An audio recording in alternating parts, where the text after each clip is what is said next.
کرتے ہیں. کہتے ہیں ایک بادشاہ کے دور میں چوری بہت زیادہ عام ہو گئی.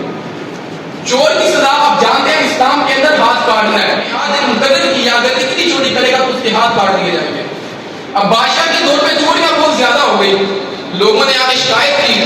بادشاہ نے کہا ایک قانون بناتا ہوں کہ جو بھی چوری کرے گا نا میں اس کا سر تن سے جدا کر دوں گا, اس کو مار دوں گا, زندہ مار دوں گا. اچھا اب آپ نے مجھے بتانا ہے ہاتھ کاٹنے کی سزا زیادہ سکتا ہے یا گردن اڑانے کی؟ گردن اڑانے کی سزا زیادہ سکتا ہے. اب اسلام نے ہمیں قاعدہ دیا ہاتھ کاٹنے ہیں. قاضی نے بادشاہ نے کیا فیصلہ کیا؟ گردن اڑانی ہے. بھائی اس نے لاکھوں لوگوں کی گردنیں اڑا دی لیکن وہ چوری نہیں رکی ہے. چوریوں کی شدت مزید ہوتا چلا جا رہا ہے.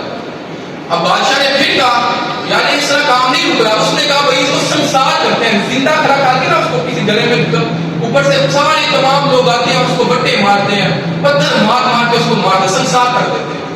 اب یہ سزا اس سے بھی سخت ہے. لیکن چوریوں کی روک تھام میں پھر بھی کمی نہیں آئی. بادشاہ نے علماء کے وفد کو بلایا, پوچھا کہ یار مسئلہ کیا ہے, میں نے اتنی سخت سزائیں دی ہیں لیکن چوری رک نہیں گئی. تو اس عالم کا جواب آج بھی سونے سے لکھنے کے قابل ہے, بلکہ سونے نہ لکھنے کے قابل ہی سانو عمل کرنے کی ضرورت ہے.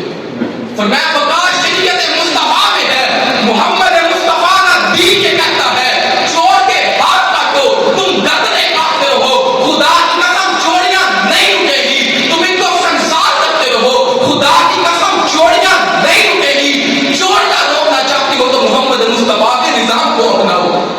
چور کے ہاتھ کاٹو اگر چاہتے ہو تو آج زنا کی سزا کیا ہے؟ سنسار کرنا. تے آج حکومت نال مل کے جن طلباء احتجاج کرن, جو طلباء احتجاج کریں, جو والدین جا کر اپنا بچہ کٹوائے ان کے خلاف FIR کاٹی جائیں, بچوں پر چھوٹے ڈنڈے برسائے جائیں. زنا کو آئندہ روکنا چاہتے ہو تو ایک پلیٹ فارم پر اکٹھے ہو کہ جس نے یہ کام کیا ہے خدا کی قسم ایک یا دو بندوں کو سنسار کرو. یہ تجھے زنا